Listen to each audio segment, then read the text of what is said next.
Can you tell me about your experience taking that consulting firm from 20 people to 200? We were about 20 people. I spent a couple of years there doing software development, ended up going down to Silicon Valley. At that point, I had 2 young kids and one on the way, and decided Alaska was where I wanted to raise my family. We started with 1 office. At our peak, we had 7 offices. Managers are historically and fundamentally under-supported. So, what I really advocate for is shifting the focus to supporting your managers, investing in your managers. Imagine leading a consulting firm from 20 people to over 200 and then shifting gears to empower managers worldwide. Well, that's the incredible story of today's guest, Brian Walsh. Welcome to the show, Brian. Thanks, Mike. Can you tell me about your experience taking that consulting firm from 20 people to 200? What were your key challenges, the milestones you hit? How did that work? Yeah, I'd be happy to. It was quite the adventure. So I started at the firm pretty much out of school doing software development. I spent a couple of years there doing software development, ended up going down to Silicon Valley and working for 3 years at a startup. That was right during the dot-com 2000, 2003. So the dot-com boom and bust, experienced that.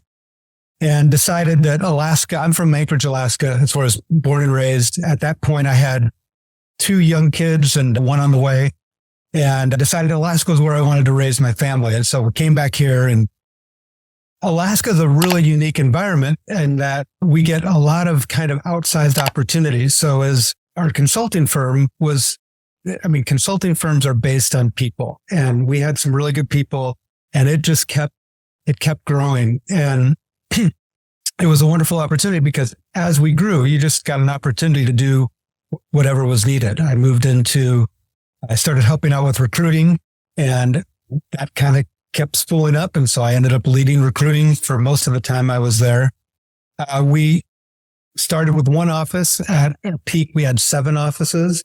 And so each of those offices, every time we'd open an office, we'd learn a lot of new things about the dynamics of opening an office, where to select a location, how to select a location. We went through different permutations of what does our org structure look like, and going back and forth between, we don't need anybody in roles and we don't need any titles, to we need to have a really set structure and everybody needs well-defined things to do. So it was all those challenges and all kind of the trials and tribulations of dealing with interpersonal relationships through those growing pains. Yeah, it's always a fun thing, staffing and growing your staff, because you 10x that staff. And in a sense, you also 10x your issues that you have. It's a growing pain for sure. So yeah, what motivated you to go from in project management to executive coaching and leadership development? It's a really interesting reflection. When I started helping out with recruiting as a developer, and I moved into project management and stayed very technical through all my career. But as I got into recruiting and we needed more and more of that, I actually ended up leading HR for several years as well. And I remember when I was first doing recruiting and somebody said, "Oh, you're in HR." And when I took on HR, we got to a point where we needed that kind of leadership and that level of support. I realized how much I enjoyed helping people develop and grow. So as I progressed in my career from that point, I knew that I wanted that to be part of what I did. I just got to a point, being at one company for 25 years, lots of great opportunities, but you get to an age and a point where you're thinking, what do I want to do for the rest of my life? We were going through some changes in the company, and it was just the right time for me to make a change. I knew if I didn't make a change then, I probably wouldn't, and I might regret it. I didn't want to do that. I did that, and I just knew I wanted to do something more directly with people. I didn't want to move into more of a technical career in the second half of life. So I explored coaching, and then ended up going and getting my certification in executive coaching. And as I've learned and explored that modality, realized the potential that has to really impact people and affect change in organizations. So your current company is called Shift Focus? Correct. I love the name. So how does Shift Focus help managers and leaders? It's funny because the name Shift Focus I've had for a long time, but it becomes so appropriate because, and not to take anything away from executive coaching and supporting executive leaders, that's definitely important. But managers are historically and fundamentally undersupported. And what I really advocate for is shifting the focus to supporting your managers, investing in your managers, and having them be the center of both your culture and your growth. That's what I've seen work really well. And I think there's a lot of untapped potential there. So the way I really focus my work is helping to empower them. First of all, helping them believe and understand they can lead themselves and they can lead others. A lot of times, like my story and many people, they move into management from an individual contributor role that they were really good at, and they move into management, and there's a lot of things working against them feeling successful. Helping them get the motivation to want to be a manager, invest and build their career, and then giving them some structured tools and frameworks to help them actually be successful, leading themselves and then leading their teams and leading their organizations. So what are some core principles and methodologies that you use to help them do that? Let me go through really briefly the shift focus methodology, and then I'll tell you some of the principles I think it's built on. But like I said, the overall framework is help managers lead themselves, lead their teams, lead their organization. So when we talk about leading yourself, it's first of all your motivation, called manager motivation, taking some time to reflect and affirm and set a vision for where you want to go. And then the second module is called management mastery. And that's all about how do you progress in your role? Now that you say you want to be here, what are the things you need to do to actually make progress in your role as a manager? And we've got a framework for outlining that and working with people to actually articulate that so they can make progress. And then we start talking about leading your team. That's first of all, implementing what I call an iterative improvement engine. So you have a continuous improvement process. So they're not just helping a manager move from just the order taker and the one doing the business to actually also making improvements to their own processes and their own team. And once you start doing that, once you have a manager that's engaged, that they're able to see progress in their career, they're helping their team grow, they're making improvements, then you just got to start talking about how do we call it gearing for growth. And that's when you start thinking about what does the organization need and how do my people and what they want to do in their careers match up.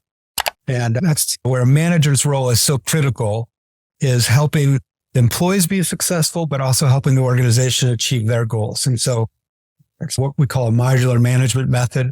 And then we go into leading your organization because as a manager that is growing, those managers can be the leadership pipeline for your organization. And they can, those that want to, not everybody wants to, but those that want to move into more senior leadership roles can do that. And one of the things that they're going to need is a continual source of innovation and growth. And I believe when we talk people first, that's your entire company. So how can a manager support innovation at all levels in the organization, from the employees, the middle managers on up? And then the last one is, I guess the sixth one is salient systems. And when you start talking about imprinting your influence on an organization, you do that through systems, whether it's people and processes or technical systems. And so we have a module for that. And then underpinning all that is what I call strategic purpose. And so it's at each of those stages, identifying your personal mission and vision, a team vision, and a strategic plan for your organization. Cool. So what are some valuable lessons you took from your IT and consulting background that you now apply in your coaching practice?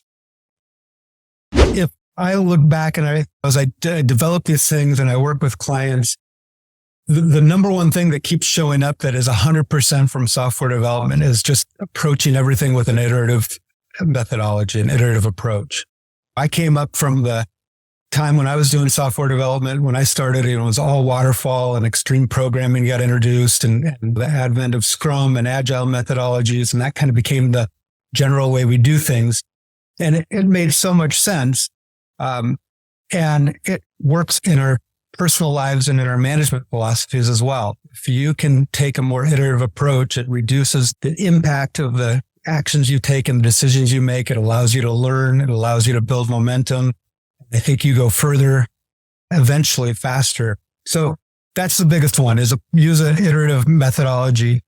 The other one is when you go through these career changes, especially when you make a big career change, you do a lot of reflecting and thinking back about things you did, things you wish you'd done differently, what could have turned out differently, and also what turned out right. And so I encourage a lot of reflection, both for the manager themselves and for the organization, to take that moment to reflect, to use those lessons learned and apply them to the next iteration. So those are a couple lessons learned from the field.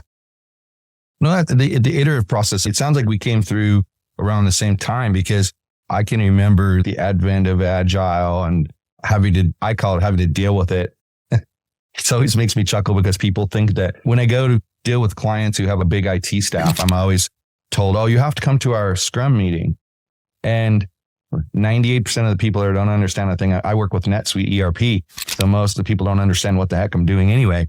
And my user stories don't touch any of them. It's like useless. As a CTO, I did use the Scrum methodology and found it to be effective. It's more just the iterative approach. To me, the key is getting the info from the end user first, so that you have something to go by. I've worked with too many places where I try to get you to estimate the effort, and you're like, I can't do it from those 4 words that are on the screen. I actually had a client that called while we were waiting, asking me to estimate an integration. And I said, well, do you know what they want done? Because some integrations are super simple and straightforward, and others have a lot of customizations. Do you know if they have a lot of customizations? Well, I don't know. Just give me a ballpark.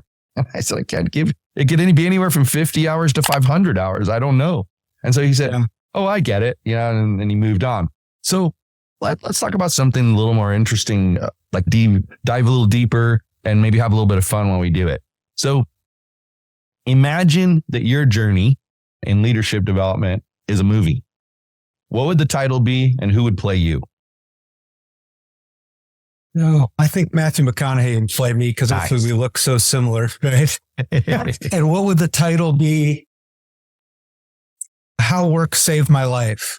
I love movies. I love the creative process. And if I could write a movie, the movie Happiness that Will Smith was in, it just showed working. And I think that work provides something meaningful. And if I could somehow use a movie to change that narrative, help people find meaning in work and joy in work, that'd be cool. And so that'd be worthwhile making a movie that was about me. No, I'm glad you had an answer for that. Sometimes people don't know what to say with a question like that, because it's a little bit offbeat and unusual, but that's a point. So what do you think is the most surprising thing that you learned about yourself during your transition from leading a consulting firm to becoming an executive coach? No, that's a good question. I think the most surprising thing is how much I need people in community. And that'll sound weird. Like, I work with people, but I started out as a software developer.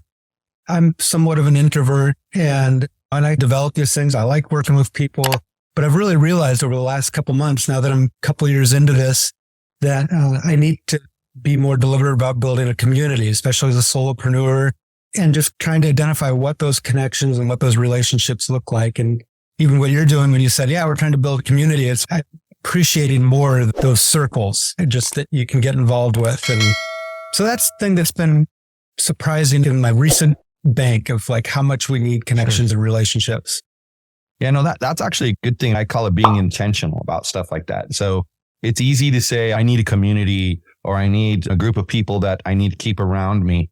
But if you're not intentional about it, it never happens. You have to make it a priority. I think that's one of the things we've started doing with this show, and guests that have come on the show, is creating a community.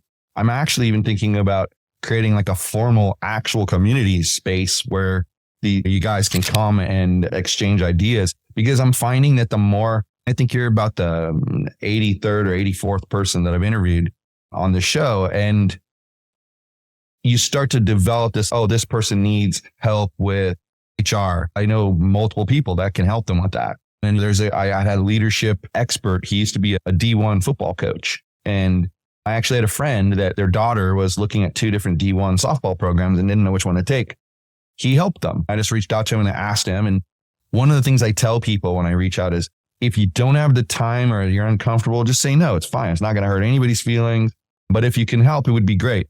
And people help. We had one lady she's a community building expert, and she works with companies like Circle and Heartbeat, the community platforms that are out there, helping them make their platform more community friendly. And she's come to me for like help with, how do you launch a podcast? If I want to build an app, what do I do? And it's great because you get this little group of people, and when you need help with something, there's always someone that you can reach out to. So that's why I think community is super, super important. My wife and I actually recently launched the Entrepreneur's Water Cooler, and it's for mompreneurs and dadpreneurs that work from home. They have kids that they got to juggle, time to go to school, pick the kids up, come home, still got clients to deal with. And so we give them a place to meet other people that are like them and learn from content that addresses their issues. Because that's what community is about. It's helping you get to the next step and the next step. Good for you for realizing that. I think things like that are hard for us to accept sometimes. Like, I have to be more intentional about X. And it's just hard to accept because then you say, but I don't have the time to do that. You make time for what's important. So good for you. I think that's excellent. So now you're obviously you do a lot of leadership development. If you could pioneer a new method or tool for leadership development that doesn't yet exist, what would it be?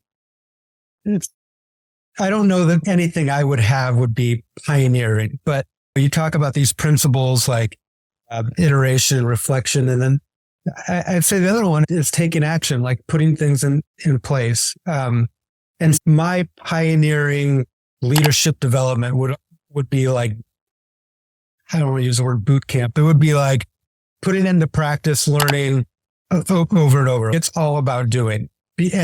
And there's 2 reasons I think that's important. One is I think that's how people are going to learn fast. Smart people learn by doing, making mistakes, reflecting on those mistakes, and then doing something a little bit different over and over. I think managers can be successful in that model. 2, it would be revolutionary for organizations because right now, so much of the discussion is, how much are we going to spend investing in our managers? And are we going to see a return on investment? All those discussions, I think they're silly because, like I said, I believe there's so much untapped potential in our management group. I think a practicum-based methodology delivers results to the organization really quickly, and 100%. It just becomes self-perpetuating. Yeah, I know 100%. I work with tech executives, helping them reduce how many hours they work. And many of them reach out and they think it's impossible. They just say, I don't know, I'm talking to you, but I don't know why. I don't think you're going to be able to do anything for me. And then there's been a couple of times where department managers will contact me and say, I have these leaders and they're killing themselves, and the company wants to hire a coach to help them out. And then when you get down to it, the CEO will say, what's the return on investment going to be? Boy, could we go into some details about that. What's one unusual or perhaps unexpected goal or maybe mission that you have for the future of Shift Focus that might surprise people? I want work to be the antidote to all the things that ail us. We talk about stress and we talk about burnout and we talk about disengagement. And I want people to love their work, enjoy their work, because I think that's when you have better relationships at home. You have more energy to give to your community. That's how I think we can change the world. And managers are the ones that have the biggest impact on how people feel about work. So if we can help managers, their employees will feel better about work. And that's how we change the world. Like I said, it's pretty idealistic, but that's how it is. And that's how I want to fix the world. You have a similar background to me, and it's interesting that we both moved into coaching. How do you balance that analytical mindset that you get from your IT background with the empathetic approach that you need for coaching? Yeah, that's funny. And you probably have the same struggle where when you're talking to somebody, it's easy to say, hey, I fixed this problem before, but it's not exactly their problem. Yeah, the skill and the strength of curiosity helps a lot. If I can stay curious, then as opposed to moving into solution or catching myself, that helps, because then I can ask questions and that helps me move down more of the empathy route. On the other hand, it's a good balance because people also, you are getting that external perspective. And so you can use some of that analytical ability to help them see their situation in a different light. I like your word of balancing empathy and analytical approach. Yeah.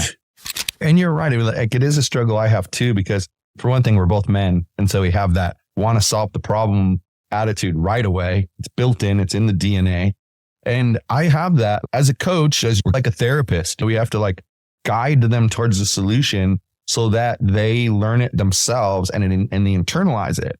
And sometimes it's just so tempting just to be like, yeah, I've done this 15 times. Here's how you solve it. First you do this, then you do this, then you do this. But it doesn't teach them anything. And so you have to have that empathy where you realize that, okay, they're struggling. I could easily hand them a solution, but in a year from now, when I'm not around and this problem arises again, are they going to remember that? Probably not. But if they internalize it and they actually learn how to do the thing that you did to fix the problem, then suddenly they're more capable at solving other problems. Because I find tech people, they have several major problems, but one of their major problems is jargon-filled communication. And they wonder, like, how come my own team understands everything I say? And then I go to management meetings and nobody understands a word I'm saying because you're speaking with jargon they don't understand. And so how do you solve that? It's not actually the easiest thing in the world to solve, because most of them have spent their entire career speaking with acronyms. I can remember talking about SQL Server with my CEO, and he wrote me an email asking me about it. And he put SE space QUEL space. And I'm like, what is this? Because it's the thing we were talking about the other day. Just call it a database server and we'll know what you're talking about. It's funny how the jargon creeps in and other people try to use the jargon they hear us using and they misuse it. But the technical team, they're going to get along fine if you speak in plain English. But the management team isn't going to get along fine if you speak with jargon. I think it's interesting. You just have to teach people how to approach their role gently and like nudge them in that direction. And you're right. I've so many times I've just sat there listening on my call and I go, I know how you can solve this, but I'm not going to tell you the answer. I'm going to hint at the answer for you so you can figure it out yourself. How do you envision the future of executive coaching and leadership development, especially in context with your shift focus experiences and the mission for that company? What do you think is going to happen with the future of this? Yeah. I think one of the things that we're going to see more and more of is, call it group coaching, team coaching. I think we're going to see that for a few reasons. One, especially the demographic I serve, it just becomes it's a more cost effective, right? I can put 5 to 10 managers in a group and do that more cost effectively than doing them each individual coaching. But I also think there's, just like we talked about with kind of me realizing like, hey, I really do need community as we're moving out of post-COVID. It's not like we're just going to go back to what we were doing. We're going to move to something new and different. And I think that's going to involve more teams. I think that's going to involve more group dynamics. And I think people are going to want that. And I think they're going to be more effective because of that. So I think that's one area where executive coaching is going to move to, and it'll be a hybrid because it'll be some group coaching, but then you'll also have plenty of opportunities to coach like the team lead and the executive that's leading that and the ancillary things, but it's all going to center around a group. That's my prediction and where I'm looking to continue to make inroads. I think you asked 2 parts of the question. I forgot the second one if I missed it. Oh, no worries. I actually tend to agree with you. What I've started to see happening is I get calls from corporate, the HR department, and they'll say, how much retainer would you charge us to have you be available to come in and work with people we're about to promote or people we think down the line we want to promote? And I think it's really smart for businesses to start thinking that way, because one of the reasons why our profession exists is because people don't get trained how to be a leader. and they get to that end and they're working 100 hours a week because they're trying to do everybody's job. And I love the look in people's face when you say, hey, why did you hire that database administrator? And then they say, because he knew the best about this and he's really quick. Then why are you trying to do his job? Let him do his job. You can't be the bus driver and then also be the security guard at the back of the bus. You can't do that. You have to do one or the other. And I think that's going to be the future is companies are going to either hire a position, if it's a big enough company, where you're the in-house coach, or they'll contract with you to have you help on demand. And I think it's a smart move on their part because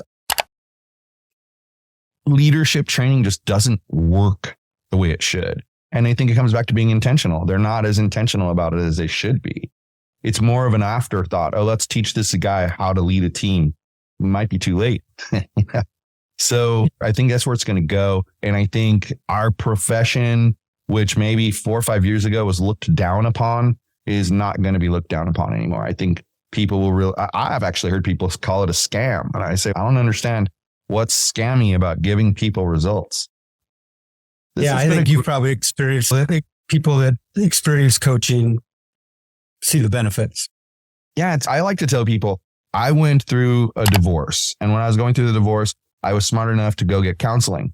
And it taught me a lot of things, not the least of which it's something I carry with me all along. At one point, she said to me, you're trying to apportion blame for things that happened during the relationship. What if I told you that you were each 100% responsible for the failure of that relationship? You're an analytical numbers person. How's that possible? How can two people be 100% responsible? Then she said, could you have done anything different that could have changed the course of the relationship? So I could have many things. Could she have done anything different that could have changed the course of the relationship? Of course she could. Many things. There you go. You're both responsible. Had she done her part, change the course of the relationship. Had you done your part, change the course of the relationship. I think it really taught me how to think going forward. And it's why my second marriage has been so successful, because we operate in that fashion. And I think that's where people miss what we coaches do for them. It is help them think differently. We don't necessarily change the person. We change how their mind approaches an issue. And that is, to me, the core benefit to coaching is just is mindset. Most people don't know how to address their mindset. Why don't you let the audience know how they can connect with you? Yeah, thank you. The best way is to go to my website, shiftfocus.com.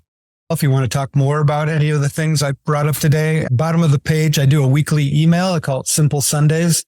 Tips on how to be a great manager. It comes out once a week, and you can register for that at the bottom of that homepage. Love it. Thank you so much for being here and taking your time to speak to my audience and to me. I truly appreciate it. It's been a pleasure. I appreciate the questions. All right. Thanks everyone for being here for another episode of Gaining the Technology Leadership Edge. I hope you've enjoyed this episode and have a great week, and come back next week for another great guest.